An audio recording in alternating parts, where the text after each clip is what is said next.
Hi everybody and welcome back to the channel. Now this week's video is all about this camera. It's the Lomo LCA120. It's a medium format camera. It takes 120 roll film and you get 12 6x6 negatives on that one roll of film. Now this camera has got a deep red leather covering around the body, and this is to celebrate 25 years of lomography. And the ones that are all black are exactly the same camera. They've just done this to mark their 25th anniversary. But as I say, the all black ones are exactly the same. Now, I love cameras that produce what you might call a signature look. I love to use the pinhole camera. There's no mistaking the look of a pinhole image. I also love using the Holga 120 roll film camera. It's a plastic lens, 2 apertures, 1 shutter speed, but it is capable of taking really beautiful images that have their own look. You know, you can see a picture on the wall and you would know, looking at that picture, that it was taken with a Holga. It has that strong signature look. The Holga, because it only has the 2 apertures and 1 shutter speed, does make it quite limiting, and the camera has to rely on negative film's ability to cope with over and under exposure. It's called the exposure latitude. So it does limit this camera to some extent. Now the Lomo LCA120, it has an automatic shutter, it has a wide ISO range, and it makes it more user friendly camera in different lighting scenarios. So as I say, I've been looking at this camera for quite a while now, but one thing that's prevented me buying it is the cost. To buy one of these new, you're going to pay over £400, and you know, for some people they're going to say £400 for a Lomo camera, a plastic body, a camera that you can't adjust the exposure.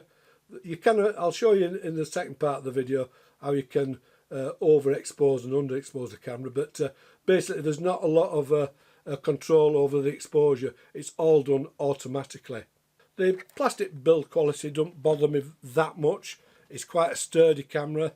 You know, I've got the Minix 35 GT camera here. This is a plastic body. You know, it stood the test of time. I have other cameras in my collection that are plastic bodies, so that doesn't bother me that much.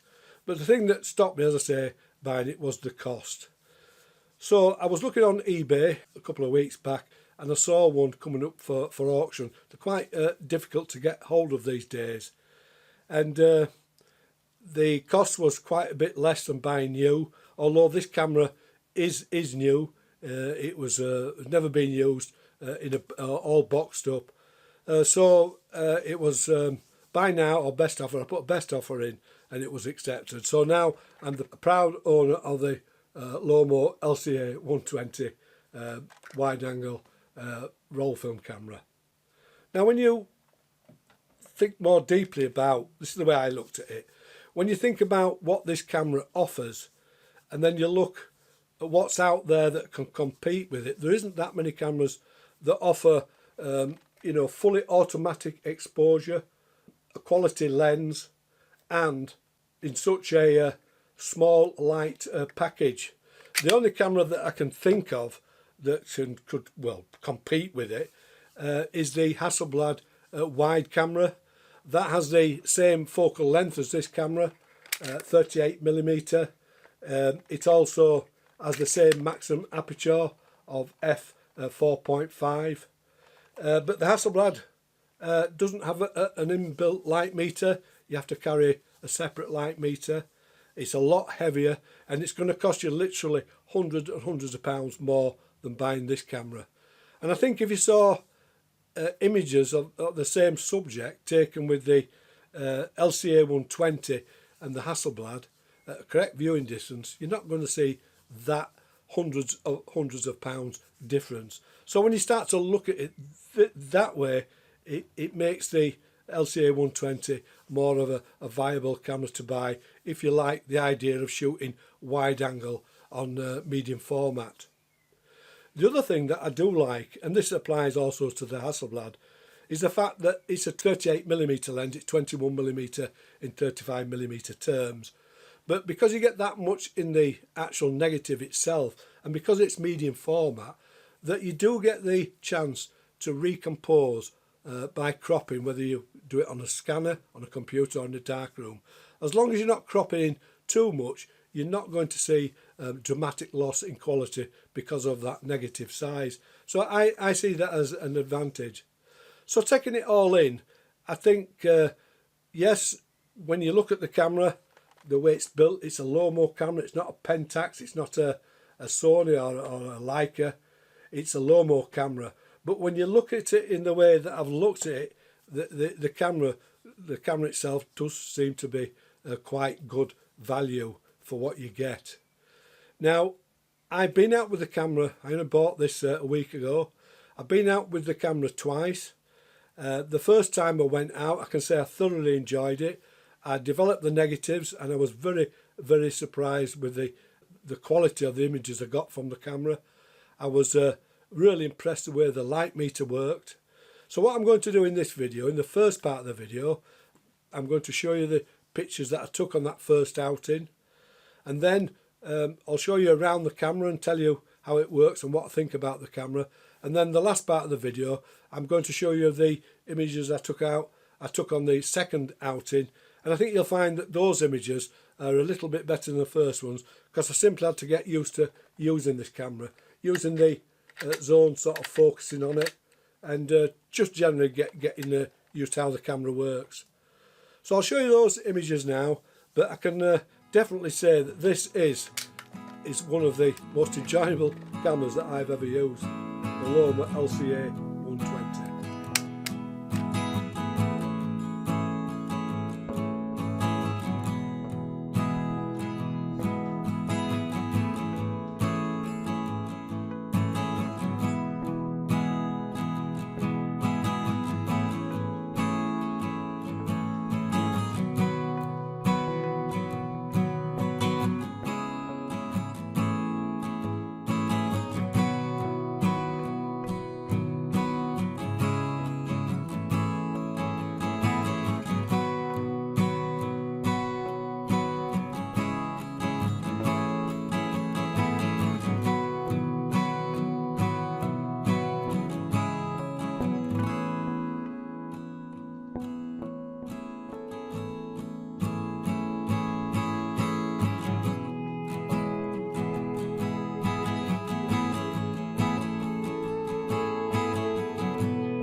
Right, I hope you enjoyed the first pictures that I've taken with the Lomo LCA120 medium format camera. Beautiful camera, I really enjoyed using it. And you know, if you can sort of accept the limitations of this camera, it was designed for a specific purpose, and the purpose was to be able to walk about with a light package, a camera that you could simply point at the subject, compose and press the shut button and take the picture. If you can get around that, you will really, really enjoy using it. And you know, the camera you've seen in the previous pictures and the next set that I'm going to show you, this camera really exceeded my expectations. It's a camera that lets you free your mind up from thinking about having to set apertures and f-stops, etc. It's a camera that you know, once you get used to it, that it will deliver, and all you've got to you know, concentrate on is the picture that you're taking and the composition, and it just takes away that pressure, and I think that's what makes it so enjoyable. Now, getting back to the cost of the camera new, over £400, Well, I can tell you this, that the results that I've got from this camera have exceeded what I thought a camera of this type could do. But there are certain things on this camera that absolutely blew me away. The first one is the viewfinder. It's so clear to look through. It's so bright, it's big. You get a little bit of barrel distortion around the edges, but that's the viewfinder doing that, not the lens. You won't get that barrel distortion in the finished picture. Yes, you'll have a little bit of parallax error from the viewing lens to the taken lens, but because it's such a wide angle lens, that's not going to be a problem. But the main things with this camera is the exposure meter. It's situated just there near the ISO dial, and it's so accurate. And you've seen in the pictures that I've just taken and shown you, and the ones that I'm going to show you. I used this camera in so many lighting situations, when it was dull, when it was bright, pointing up to the sky, pointing at bright subjects, dark subjects, and the meter always gave me the correct, or near enough correct exposure. I got negatives that were so easy to work with. So the meter on this is absolutely superb. The other thing that's fantastic, considering again the price of this camera, is the lens. You would expect for a camera at this price, and being a Lomo camera, that you're going to get a lens that's going to give you barrel distortion. It's going to have this deep vignetting at the edges. It doesn't do that. Yes, you do get a little bit of distortion, but it's nothing that you would expect from a camera lens like a lens like this. There's very little distortion, and the vignetting, which I quite like on pictures in any case, is not too heavy. It's not as heavy as the Holga. The lens is just absolutely superb. So there are two big major selling points for this camera, the lens and the light meter. The other thing that I did like and I didn't like was the shutter button. It's a bit crude, but it's a long throw, but I found that using it might be just my camera this, but when I press the shutter button down so far, I just hear a little click, and when it's on that point, the light inside the viewfinder lights up. If there's one red LED, it's telling me that I'm safe to take the shot, you know, the shutter speed's fast enough. If there's two LEDs light up, it's telling me that I need to put the camera on a tripod or hold it very steady. And then, as I say, the shutter button's just hit that mark where it's clicked, and then just one little press and it's done. So, as I say, I like that. I wish it would have been a little bit smoother, but because of that click as you go so far down, it makes it so much easier to use. So let's take a closer look around the camera, and I'll show you how the various buttons and dials work on the camera, and also the best way to load this camera. So let's take a quick look around the Lomo camera, and first of all talk about its build quality. The camera is built of I think a quality type of plastic, but the main components are made of metal. Now the fact that it's plastic don't really bother me. I have cameras from the 80s and 90s in my collection that are made of plastic and they're still going strong. The thing with plastic is it doesn't mark as easily, it doesn't dint the same, and it keeps the camera's weight down, so that there are advantages. But as I say, the main parts are made of metal. The straps, the eyelets for the strap are metal, shutter buttons metal, the lever that sets the zones is metal, the tripod socket's metal, the hot shoe at the top's metal, but the main for me is the back door. You open it with this latch here, open the door, and that is entirely made of metal. It's got a metal pressure plate and the rollers are metal. So all in all, I think it's quite a well built camera that with care will last you for many years. Now looking at the camera from the front, we can't see the lens or the viewfinder, but you use the camera by pressing down this cover and it reveals the lens and the viewfinder. Point the camera at the subject, set your zone, and then simply just take the photograph and then close it. I like this idea because it actually it protects your lens and your viewfinder from dust and moisture, and it also saves you losing lens caps. And also when the camera cover is closed, you can't press the shutter button, so it's a good safety feature. So when it's down, you can fire the shutter. When it's up, it locks it, so that's great. The lens on this is a multi-coated 38mm lens. It's a Minigun XL. It's around about 21mm in 35mm terms, so it is a very wide angle lens. It is especially on medium format. The f-stops are stepless. They run from f4.5 up to f16, and the shutter speeds, again stepless, run from seconds. You can put this camera on a tripod and it will give quite accurate exposures in low light, and it runs right up to 1/500th of a second. So you've got a nice broad range there. When we look at this side of the camera, we've got the knob that you turn and set the ISO on this camera. Now the ISO runs from 100 to 1600 in full stops, so it goes 1, 2, 4, 8, 1600. There's no intermediate. And at the side of it is a little dome, and that's the light meter. So never put your hand over that when you take an exposure, or you will get it wrong. So that's the front of the camera. At the side here we have a lever. This is the only thing you have to do with this camera really, is when you point it at the subject, just guesstimate the distance and use this lever to set that distance. And it runs from 0.6 of a metre, 1 metre, 2.5 metres and infinity. And I've printed off a little scale at the bottom so I don't forget. I got this from the manual that came with the camera. If I set it to say 1 metre, which is there, I know that my depth of focus will run from approximately 3 feet to 5 feet. If I set it to 2.5 metres, it'll run from 5 feet to 10 feet. And if I set it to infinity, everything will be in focus from 13 feet to infinity. So that's just a handy little reminder. Most of the time this camera you're probably going to use it on infinity because the depth of field is so great. But I would say try it at the narrower settings. Try it at 1 metre or even 0.6 of a metre, because even though it's a wide angle lens, on medium format you still get that nice fall off in the depth of field, so it's well worth experimenting with that. The top of the camera, we've got the hot shoe there. It comes with a nice cover. There's the frame counter there. It resets itself when you open the back. This is the wind on knob. That's the shutter button, and here there's a little switch. If we push it forward, it means that when we wind the camera on,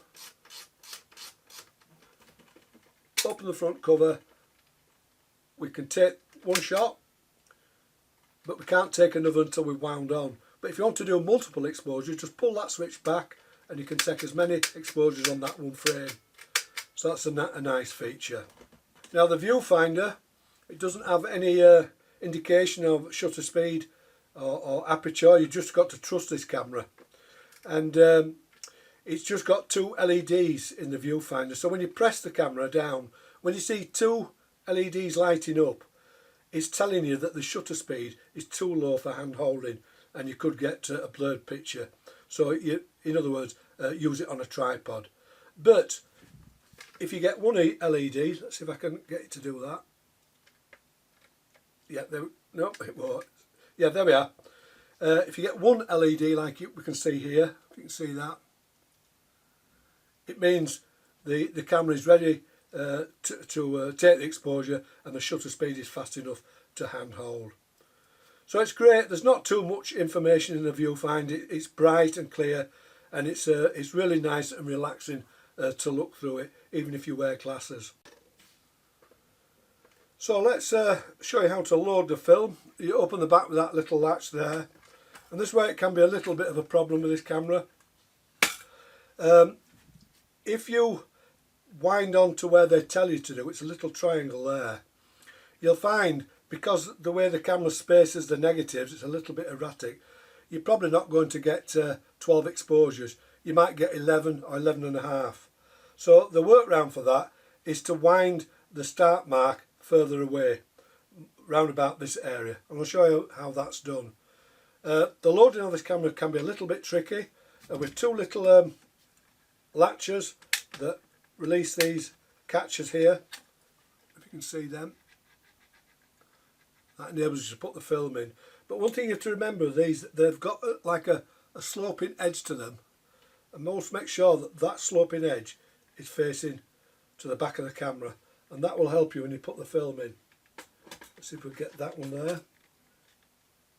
So they're both sloping towards me now, to the back of the camera, and hopefully I should be able to load it okay. So I put this spool in first, that went in easily. I'll put the dummy film in, see how this goes. This is where it can be a bit tricky because we've got the actual film loaded now. Oh, it's gone in. We've got the full roll, as I say, so that's gone in fine. So that wasn't too difficult. I think it'll get easier the more you use it. Put the leader into the take-up spool, and then when you start winding the camera on, close those latches. Start winding the camera on, you'll come to the start mark. Now don't take the start mark to this triangle, just to line it up around about there where the metal chrome roller is. And that way you'll ensure you will get 12 exposures on one roll of 120 film. I've done it twice this way and I've got 12 exposures. So when you've done that, close the back, keep winding the camera on, and it will automatically stop at frame number 1. There we are, frame number 1, and then we can take the picture like that. If we want to double expose on that frame, that little switch there that I showed you, pull it back, and it means we can take as many shots on that one frame. Push it forward, wind onto the next frame. Then in the normal mode, if we press down, take the exposure, it won't allow me to take another one. You only use that switch if you want to do multiple exposures. So that's it, all in all, a very, very nice camera. Easy to use, enjoyable to use, and it produces some really, really nice pictures. So we'll move on now, and I'll show you the second set of pictures I took with this camera. Right, we're just going to go slightly off track here before I show you the second set of images. But I've had that many people ask me over the last few years how I create this tone on my images and how I create the mount that goes around the picture. Well, the truth is I don't do that. A friend of mine called Ian Barber creates these plugins, these plugin panels that go into Photoshop and give you different effects. Ian has not paid me to do this. I'm not affiliated in any way with him. He's not a sponsor of the channel. He probably doesn't even know that I'm doing this. It's just the fact that so many people have asked me how I do it that I just thought I'd have to show you. I'll leave a link in the description to Ian's website where you can purchase these plugins. They're not expensive and they're very easy to install. Once they're installed, you go to the plugins tab, click on that, go to plugins panel, and the panel opens. Now you can see I've got 3 of his panels: the black and white toning, easy dodge and burn, and picture mounts. Now let's say I want to create a tone on this picture. I simply click on the black and white toning panel, and I've got a selection of different tones I can use. I quite like platinum, so I click on that, and the panel automatically creates the tone. It's that simple. Now if I want to put a picture mount around the image, you can see in the tools palette it leaves some icons there when you install it. This is the picture mounts one. I click on that. Now I've got a selection of different sizes that I can use. Let's say I want to use 2000 pixels. I click on that, and the panel has automatically created that mount around the picture. It does it on a separate layer, so it's non-destructive. It doesn't alter your original file. So they're a great easy way of manipulating your images to look better. And as I say, you can buy them from Ian's website. I'll leave a link in the description. And I'll just repeat that I'm not getting paid for this. Ian's not a sponsor of the channel. It's just that there's been that many people ask me. I just had to show you how I did it. Right, with that, we'll move on and look at the second set of pictures.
Right, I hope you enjoyed those pictures as much as I did taking them with the Lomo LCA120. It's a really fun and simple camera to use, but it's capable of producing some really nice images. I'd probably put this camera in the same sort of picture taking style as the Holga or the pinhole camera. With those cameras you can get really creative, and this camera certainly ticks the boxes for that, with its wonderful wide angle lens, its accurate exposure meter, and all you've got to do is let the camera do all that. All you've got to be concerned with is the composition. Press the button and 9 times out of 10 you're going to get better pictures, more creative pictures, because that's all you've got to think about is the composition. Let the camera do the rest. That's what it's designed for. It's absolutely a wonderful camera to use. But is it worth the asking price of £400 plus new? Well, after using the camera I probably have to say yes, because I don't think there's any other camera on the market like this, other than probably the Hasselblad SWC. That camera will cost you hundreds and hundreds of pounds more than this. It's a lot heavier camera. I think you have to have an external viewfinder with that. It doesn't have a light meter, whereas with this camera everything's built in into a light package, and this camera will produce images not as good as a Hasselblad, but it won't be far off. It's an absolute wonderful lens on this camera, so I'd highly recommend it. It's a camera that, you know, you're going to have to be careful using it. It's not built like Hasselblad, but I think with careful use it will last you many years, and you will come up with some really nice images. So that is the end of the video. I hope, as I say, you enjoyed the picture of the camera and it has inspired you to maybe try these type of cameras. If you like the video, please give me a thumbs up, a like, subscribe to my channel. If you have any questions, leave them below, and as I always say, stay safe, and I'll see you all in the next video. The Lomo LCA120.